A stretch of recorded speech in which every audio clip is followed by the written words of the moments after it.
स्वागत करता हूँ। आज का जो टॉपिक है वो कोशिका है। कोशिका किसी भी जीव की सबसे छोटी इकाई होती है। कार्यात्मक और संरचनात्मक। कोशिका क्या है? किसी भी जीव की सबसे छोटी कार्यात्मक और संरचनात्मक इकाई है। जैसे मैंने इसमें एक डायग्राम लगा रखा है आप लोगों के लिए, इसे थोड़ा देखिए। जब आप डायग्राम को देखेंगे, है ना, तो इसमें जो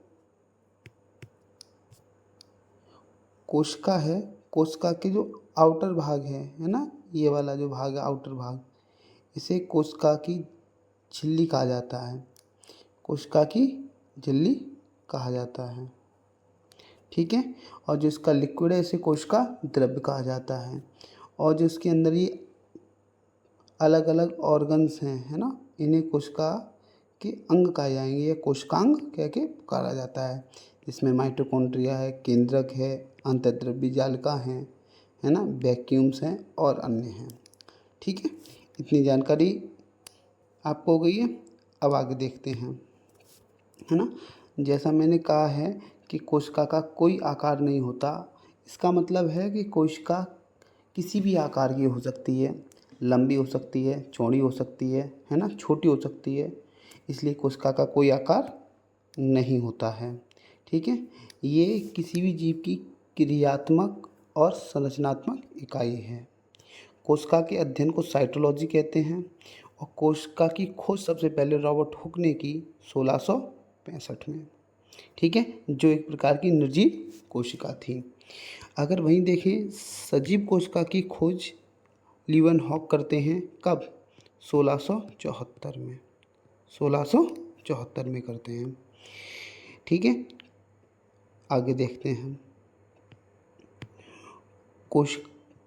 कोशिका सिद्धांत को स्लाइडन और स्वान नामक वैज्ञानिक ने दिया। किसने दिया? स्लाइडन ने और स्वान ने दिया। कोशिका सिद्धांत का अपवाद विषाणु या वायरस है। कोशिका सिद्धांत ये कहता है कि कोई भी जीव एक कोशिकीय होगा।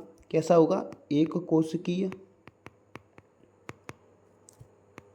या बहुकोशिकीय होगा। या क्या होगा?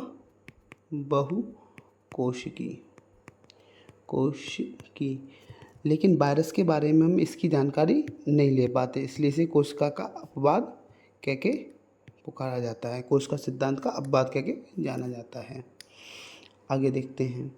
अब जो कोशिकाओं के सबसे जो छोटी कोशिका है उसे PPLO क्या कहा जाता है? PPLO, इसकी फुल फॉर्म है प्लूरा निमोनियम लाइक ऑर्गेनिज्म, ठीक है। वहीं संसार की सबसे बड़ी कोशिका है वो है शुतुरमुर्ग के अंडे की। मानव शरीर की अगर बात की जाए तो मानव शरीर में सबसे बड़ी कोशिका होती है ओवरी की। ओवरी महिलाओं में पाई जाती है और सबसे छोटी होती है पुरुष के शुक्राणु की।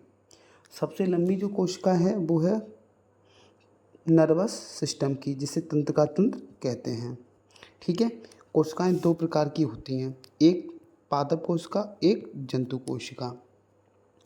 पादप कोशिका का जो बाहरी आवरण है उसे पादप कोशिका के बाहरी आवरण को कोशिका भित्ति कहते हैं, जो सेलुलोज से बना होता है। ध्यान रखना, सेलुलोज संसार में सर्वाधिक मात्रा में पाया जाने वाला कार्बनिक पदार्थ है। वहीं जो जंतु कोशिका है, इसकी बाहरी जो परत है वो उसे क्या बोलते हैं? कोशिका झिल्ली कहते हैं। और वो लिपिड और प्रोटीन की बनी होती है। किसकी बनी होती है? लिपिड और प्रोटीन की बनी होती है, ठीक है। हाँ, एक बात और ध्यान रखना, कोशिका झिल्ली को कोशिका का द्वारपाल कहते हैं। क्यों? क्योंकि कोशिका झिल्ली क्या होती है? अर्धपारेगम्य झिल्ली होती है ना। तो वो चयन करती है कि किस चीज़ को कोशिका के अंदर प्रवेश करने देना है और किस चीज़ को प्रवेश नहीं करने देना है, ठीक है। इतनी बात क्लियर हो गई होगी। अब आगे चलते हैं, है ना। प्रमुख कोशिकांग उन्हें देखते हैं, है ना। तो अंतःद्रव्य जालिका होती है, इसे बोलते हैं शॉर्ट फॉर्म में ER, एंडोप्लाज्म रेटिकुलम, है ना। इसे कोशिका का कंकाल तंत्र कहते हैं। ऐसा क्यों कहते हैं? क्योंकि ये दो प्रकार के होते हैं। एक होता है स्मूथ, इस तरीके से, है ना, और एक होता है रफ। इस तरीके से ये कोश एक तरफ से कोशिका की दीवार से लगे होते हैं, कोशिका झिल्ली से, और बीच में केंद्रक से लगे होते हैं। तो ये क्या करते हैं, किसी भी कोशिका को एक आकार प्रदान करते हैं, जिस कारण इन्हें क्या बोला जाता है, कोशिका कोशिका का कोशिका का कंकाल तंत्र कहा जाता है। नंबर दूसरे पे आ जाएंगे हमारे।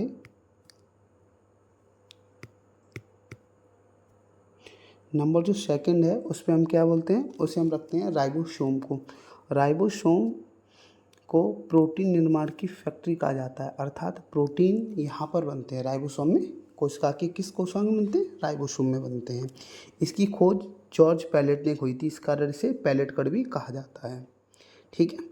माइटोकॉन्ड्रिया, माइटोकॉन्ड्रिया को कोशिका का पावर हाउस कहते हैं। ऐसा क्यों कहते हैं, क्योंकि आपको पता है कि माइटोकॉन्ड्रिया में ही क्या होता है, ग्लूकोज का विखंडन होता है। किसका, ग्लूकोज का विखंडन होगा, और एक ग्लूकोज का जो अणु है वो कितनी ऊर्जा देगा, 38 एटीपी। कितनी ऊर्जा देगा, 38 एटीपी ऊर्जा देगा। क्लियर है इतनी, 38 एटीपी ऊर्जा देता है। आगे देखिए, आगे आएंगे लाइसोसोम। लाइसोसोम को कोशिका की आत्महत्या की थैली कहते हैं। यह लाइसोसोम को क्या बोलते हैं, आत्महत्या की थैली कह के पुकारा जाता है। ऐसा क्यों है, ऐसा इसलिए है कि लाइसोसोम जब किसी कोशिका में वायरस या बैक्टीरिया घुसाता है और वो कोशिका को क्षतिग्रस्त करता है, तो लाइसोसोम क्या करता है, स्वयं की हत्या करके, मतलब अपनी कोशिका को फाड़ देता है और अपने रस को इस वायरस के ऊपर डाल देगा, जिससे ये पच जाएगा, है ना, या ये समाप्त हो जाएगा। तो ऐसे में होता क्या है, लाइसोसोम तो स्वयं की हत्या कर लेगा परंतु पूरी कोशिका को बचा लेगा, इसलिए इसे सुसाइडल बैग या आत्महत्या की थैली कहा जाता है। गोल्जी का है, इसे कोशिका की ट्रैफिक पुलिस कहा जाता है। ऐसा क्यों, क्योंकि ये पूरी कोशिका में भ्रमण करता रहता है और जहाँ जहाँ जीवाणु हैं उन्हें मारता रहता है। ठीक है, इसलिए इसे क्या बोलते हैं, कोशिका की ट्रैफिक पुलिस कहते हैं। ये भी इसे बोला जाता है, यह कोशिका का एक स्रावी अंग है। क्या है, स्रावी अंग है। इतनी बात ध्यान रखेंगे।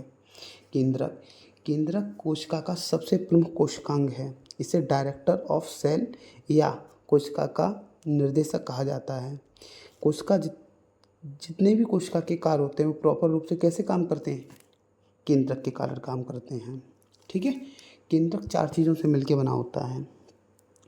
केंद्रक झिल्ली, है ना, जिसे केंद्रक कला भी कहते हैं कहीं कहीं, है ना, केंद्रक द्रव, है ना, गुणसूत्र, ठीक है, इन सब से मिलकर क्या बना होता है, केंद्रक बना होता है।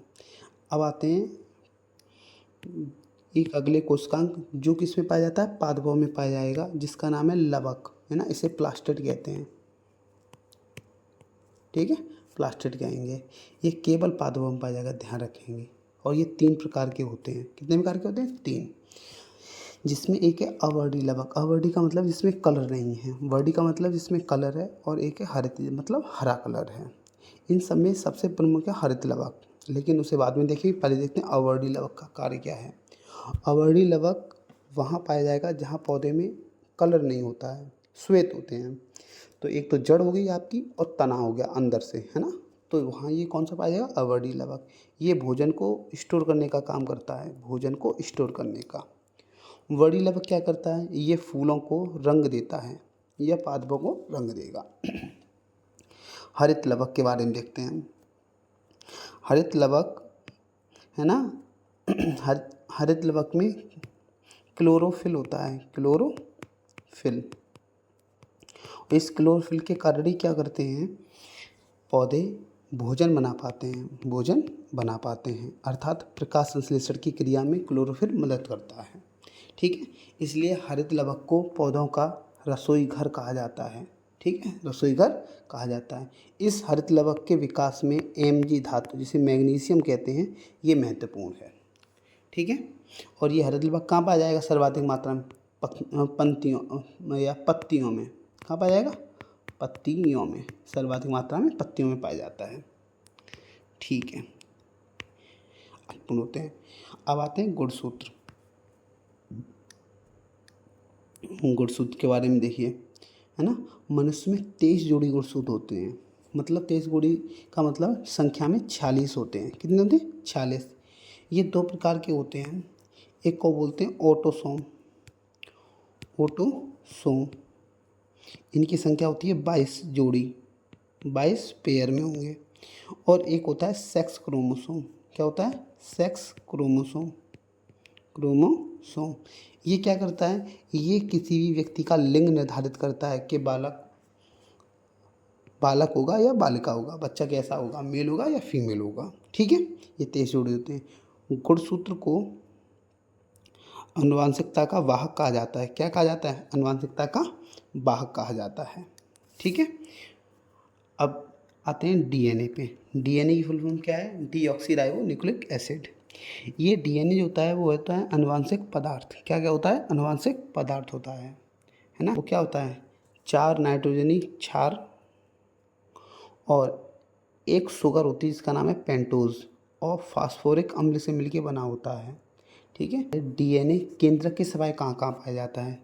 तो एक माइटोकॉन्ड्रिया में, माइटोकॉन्ड्रिया में, और दूसरा लवक में, लवक। ठीक है, लवक। ये दो क्वेश्चन एडिशनल हैं आपके लिए, तैयार रखना है इन्हें। ठीक है, अब आते हैं आरएनए। आरएनए कोई आनुवंशिक पदार्थ नहीं है, परंतु इसका अपवाद क्या है? कुछ जो अविकसित जीव होते हैं जैसे वायरस और बैक्टीरिया, उनमें आनुवंशिक